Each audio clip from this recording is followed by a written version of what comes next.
Bueno, en primer lugar, agradezco mucho al TEC de Monterrey y a los organizadores de esta reunión por haberme invitado a participar en una mesa, además acompañado de tan distinguidos compañeros y admirados, muchos de ellos. Es que estoy muy contento de estar en esta mesa en un tema que me parece que es fundamental y sobre el cual quiero hacer una reflexión. Yo no voy a hacer una presentación, sino voy a hacer un comentario general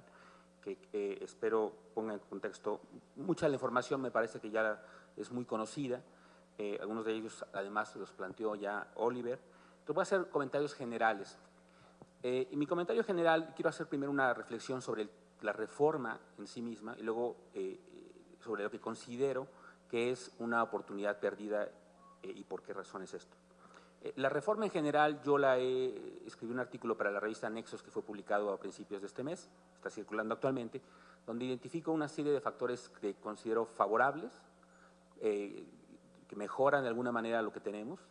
que la hacen un poco más equitativa.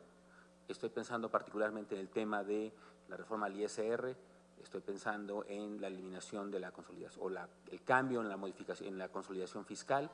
estoy pensando en el gravamen a las ganancias de capital, incluso estoy incluyendo en ese aspecto para mí positivo, no necesariamente se comparte en esta mesa, el tema del el IVA a las colegiaturas, por una razón básicamente de equidad. Creo que esos son avances con respecto a lo que tenemos actualmente. Sin embargo, esos avances los considero en general insuficientes. Son insuficientes por muchas razones, que ya entraré más en detalle, pero lo primero es que se sabe que lo que se piensa recaudar con esa parte tributaria, que es aproximadamente 200, o eran 240,000 millones de pesos, ahora va a ser menos seguramente por los cambios que ya se empiezan a acordar,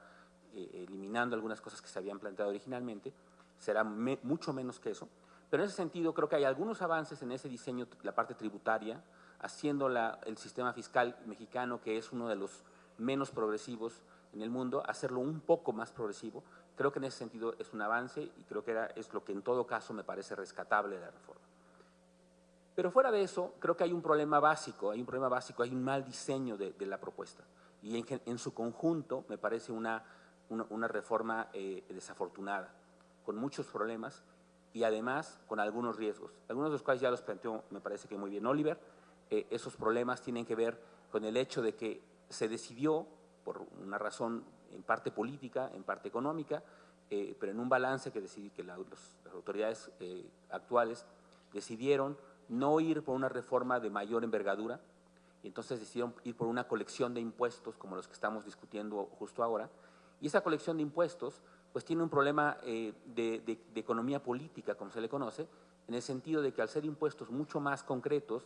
que van a grupos mucho más específicos de la población, ya sea en regiones, como es el caso de las fronteras, ya sea en grupos, como el caso de la gente que paga colegiatura en escuelas privadas, ya sea el grupo de personas que tiene mascotas, en fin, esas cosas hace que esa focalización de impuestos sea mucho más fácil oponerse a ellos y es lo que estamos observando. Lo que estamos observando es una andanada, digamos, de grupos que se están sintiendo afectados en lo particular y están llevando a cabo un movimiento antifiscal, una cruzada antifiscal que tampoco creo que sea del todo deseable. Pero creo que ese es el resultado, en última instancia, de un mal diseño y de enfrentar de una manera equivocada un tema tan importante como era la reforma hacendaria. Entonces, tenemos por un lado que es insuficiente porque lo que se piensa recaudar con ello es relativamente poco. Creo que tiene problemas de diseño, problemas, por ejemplo, plantear en un momento como este, donde el sector de la construcción está pasando por un momento particularmente difícil, por lo que ocurrió a lo largo de este año, por el cambio y por la quiebra de algunos, o casi la quiebra de algunas empresas dedicadas a la construcción de vivienda, por la falta de inversión pública en el sector de la construcción, pensar en este momento también en imponer un impuesto en la compra-venta de viviendas, en el arriendo, pues todo eso iba a tener implicaciones negativas que en un contexto particularmente como el que tenemos actualmente, creo que es algo que perjudica la posible implementación de estas reformas. Y es lo que estamos viendo precisamente, la oposición de grupos específicos a ciertos tipos de impuestos específicos. Pero eso, insisto, es lo natural ante la incapacidad o la indecisión de plantear una reforma de mucho mayor envergadura que hubiera hecho mucho más difícil oponerse a cosas más que afectaban de manera generalizada a la población. Entonces, me parece que todo eso es resultado de una mala decisión cómo enfrentar un tema tan relevante como la política, la reforma hacendaria. Y luego sí hay unos riesgos, y los riesgos latentes son los que ya mencionó de alguna manera Oliver. El principal componente de la reforma, paradójicamente, aunque estamos discutiendo casi todos el tema de los impuestos, y se vendió como una reforma impositiva en buena medida, el verdadero lado de la reforma es la parte de gasto. Porque en el lado del gasto, insisto, si se planteaba recaudar 240,000 millones de pesos, a eso le quitamos lo que ya sabemos que no se va a recaudar, como posiblemente la parte de IVA, colegiaturas y otras cosas, pues al final va a terminar recaudando quizá 200,000 millones de pesos, quizá, suponiendo que los números de Hacienda están bien, digamos, dando el beneficio de la duda de eso. 200,000 millones de pesos. Por el lado del gasto, sin embargo,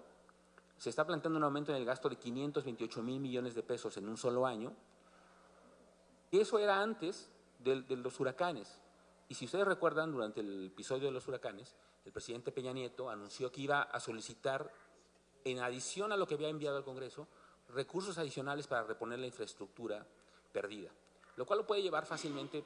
a 600,000 millones de pesos, de tal manera que tendríamos que la parte de gasto sería 3 veces la parte de ingreso que se está planteando en la reforma, de tal manera que el verdadero componente de la reforma parecería ser, curiosamente, aumentar el lado del gasto mucho más significativamente que el lado de los ingresos, lo cual en un contexto como estamos viendo, como el que describió de alguna manera Oliver, y que se empieza a ver en las cifras ya en los últimos años, donde empezamos a tener una cierta fragilidad fiscal, y la tendencia en los próximos años es a agudizar esa fragilidad fiscal, me parece que va en el sentido incorrecto, y creo que eso es un riesgo en el que podemos estar incorporando. No soy y nunca he sido un defensor a ultranza del déficit cero. Me parece que ha sido un equívoco en términos del manejo de las políticas públicas, de la política fiscal, pero también creo que hay que mantener una cierta responsabilidad fiscal, y en ese sentido, aun cuando se plantea en la reforma, esto que decía ya Oliver muy bien, que es autocorregido porque va a haber una regla de balance estructural, pues se vuelve crucial cómo se diseña esa regla de balance estructural. Y ahí sí me parece que el documento de México Evalúa hace una buena argumentación de por qué razón no está bien diseñada y por qué razón hay un conflicto de alguna manera de interés en cómo se diseña esa regla, si se la dejamos, como está actualmente, que lo plantea Hacienda, porque Hacienda es el responsable de ejercerlo. Entonces tendría que haber una cuestión más autónoma, puede ser un comité técnico, puede ser una cuestión independiente, que haga propuestas específicas, como efectivamente ocurrió en Chile y como efectivamente lo describe, lo mencionó Oliver, donde hay consenso sobre los términos en los que se desarrolla esa regla de balance estructural, porque de otra manera Hacienda, por ejemplo, solo por dar un ejemplo que me parece muy ilustrativo, Hacienda plantea que el crecimiento del PIB potencial de México con las reformas estructurales va a ser 5%. Eso implica que si no crecemos al 5%, vamos a estar por debajo del PIB potencial. Y como vamos a estar por debajo del PIB potencial, la regla lo que diría es que tendríamos que gastar más, justamente porque estamos creciendo por debajo del PIB potencial. Bueno, esas cosas que son aparentemente triviales, que son muy técnicas, creo que son las cosas que tienen que discutirse, porque nadie en su sano juicio, creo que en este momento, pensaría que el crecimiento del PIB potencial de México en este momento es 5%. Estamos creciendo, hemos venido creciendo a tasas de entre 2.5, casi 3% en los últimos 12, 15 años. Pensar que el PIB potencial de México es 5%, pues es de alguna manera garantizar prácticamente que vamos a tener que estar utilizando la política fiscal de manera contracíclica todo el tiempo y generando déficits y acumulando deuda, porque estaríamos creciendo siempre por debajo del PIB potencial. Por eso es que se vuelve crucial saber efectivamente, y tiene que haber una discusión técnica al respecto, de cuál es el verdadero crecimiento del PIB potencial del país. Y eso es lo que no hay en esta reforma. Entonces, digamos, eso para ponerlo en general, en cosas ya más puntuales de la reforma. Ahora, pero mi comentario general, creo que eso es lo más importante que en todo caso quisiera decir, más allá de cosas puntuales, es que creo que desaprovechamos una gran oportunidad con esta reforma hacendaria. Para mí, la reforma más importante que se podía haber planteado en una administración como esta, en donde además había no solo la intención de hacer reformas, sino que además se dio una situación política muy peculiar en la que los distintos partidos acordaron una serie de puntos específicos en los cuales irían juntos, muchos de los cuales, si ustedes lo recuerdan, todos los 95 puntos del pacto, aproximadamente 2/3 partes de ellos, dependen crucialmente de la reforma fiscal. Eso hace que la reforma fiscal fuera realmente la reforma más importante del país en este momento. Es a lo que teníamos que haberle apostado todo. Y me parece que lo que se está planteando es una reforma muy pequeña, de muy pequeña envergadura, con muchas contradicciones, con muchos errores, y que a la larga, no digo que va a ser peor que lo que tenemos, pero me parece que es notoriamente insuficiente con respecto a lo que necesitamos. Y creo que eso es lo más importante, porque se había generado una especie de consenso a lo largo de los últimos años de lo que requería el país en esta materia.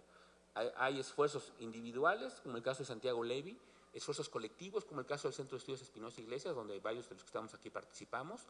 en donde lo que gente de muy diversas posiciones ideológicas y desde muy diversos ángulos, habíamos coincidido en la necesidad de una reforma sendaria social que tuviera, primero, una envergadura importante en términos de la recaudación fiscal, cómo poder financiarla, y luego, qué hacer con ese dinero. ¿Y qué hacer con ese dinero? La idea básica era establecer un piso de seguridad social universal que fuera en beneficio de todos los mexicanos por el simple hecho de serlo. Y eso implicaba una serie de elementos de salud, de salud, pensiones y seguro de desempleo, por ejemplo. Esas tres cosas, de estas tres cosas que estoy hablando, la de salud es totalmente omisa la reforma sendaria al respecto. Es decir, no hace ninguna referencia a la necesidad de establecer un piso más alto del que tenemos actualmente en salud, no hace ninguna alusión a la posibilidad de consolidar los distintos esquemas de salud que tenemos, y eso me parece que es una limitación muy importante. La parte de seguro de desempleo ya se ha discutido, ya lo ha mencionado ahora Oliver, de los problemas que tiene como financiamiento, pero además ayer se dio una discusión en el Congreso en donde lo quieren cambiar de tal manera que ahora el seguro de desempleo ni siquiera sea lo que se planteó originalmente, va a ser incluso algo peor, porque va a ser un seguro de desempleo pagado con las contribuciones de los trabajadores. De tal manera que sería un autoseguro de desempleo. Es decir, es totalmente carente de la lógica que estaba implícita en los acuerdos que habíamos llegado grupos muy diversos de economistas de lo que se requería para el país. Y la pensión universal, pues ya también se discute, ya se sabe ampliamente que no es una pensión universal como tal, es una pensión popular, digamos por asemejarla al seguro popular, donde solo algunas personas tienen derecho a esa pensión, es un monto muy limitado y bajo ciertas condiciones muy específicas. Entonces, tenemos que por el lado de los ingresos es una recaudación insuficiente, por el lado del gasto es un gasto, me parece, excesivo, pero ese gasto además no está justificado por la vía de proveer el esquema de seguridad social universal que realmente se requiere el país. Entonces, por todo eso me parece que es una oportunidad perdida, porque una reforma sendaria social no se puede estar haciendo todo el tiempo. Es decir, tiene que haber condiciones muy específicas para hacerlo, y creo que de alguna manera, al menos al principio de esta administración, existían esas condiciones. Esas condiciones se fueron deteriorando como resultado, me parece, de una mala secuencia de políticas y de reformas de parte del gobierno. Me parece que la idea de empezar, o de que una de las primeras que se antecediera a la reforma fiscal fuese la reforma energética, terminó perjudicando el alcance y la envergadura de la reforma sendaria social. Y el alcance, lo que se está proponiendo de reforma sendaria social, además va a terminar perjudicando un posible impacto positivo que podría tener la reforma financiera, que también está en espera de ser aprobada. Y va a ser complicado porque, como decíamos, como se mencionó antes, lo que se está proponiendo implica un déficit fiscal significativo que tendrá que ser financiado en los mercados locales, lo cual va a distraer recursos que de otra manera irían al sector privado para invertir en negocios, en empresas, y que por lo tanto cualquier potencial efecto positivo que pudiera haber de la reforma financiera, donde pudiera haber aumentado el crédito al sector privado, pues ya no va a existir, al menos no en el corto plazo. Entonces, esta secuencia de reformas como se está planteando me parece que ha sido muy lamentable, y creo que eso está perjudicando y perjudicó enormemente a lo que, insisto, creo, en mi opinión, que era la reforma más importante a la que teníamos que habernos enfrentado los mexicanos, que era la reforma sendaria con un componente social de carácter universal que garantizara un piso mínimo para todos los mexicanos, como alguien lo decía, desde la cuna hasta la tumba, que tuviera componente de salud, de pensión y de seguro de desempleo, por lo menos. Entonces, me parece que esa oportunidad se perdió en este contexto, y estamos enfrascados ahora en una discusión sobre temas relativamente pequeños que son los que estamos discutiendo y que nos llevan a una discusión muy polarizante, y que además no creo que sean lo que deberíamos estar discutiendo en un país con las necesidades sociales con las que tiene nuestro país. Entonces, me parece que fue una oportunidad perdida, lamentablemente, y que no necesariamente se volverá a presentar en el corto plazo, porque son cosas que, insisto, no se dan frecuentemente, ni en términos económicos, ni en términos políticos, ni en términos de un consenso como que ya se había logrado construir a lo largo de los meses o de los años en donde habíamos participado, pues como decía antes, gente con muy diversa formación, con muy diversa orientación, pero que habíamos coincidido ya en algo muy fundamental que desafortunadamente se desaprovechó en esta reforma. Eso es todo. Muchas gracias.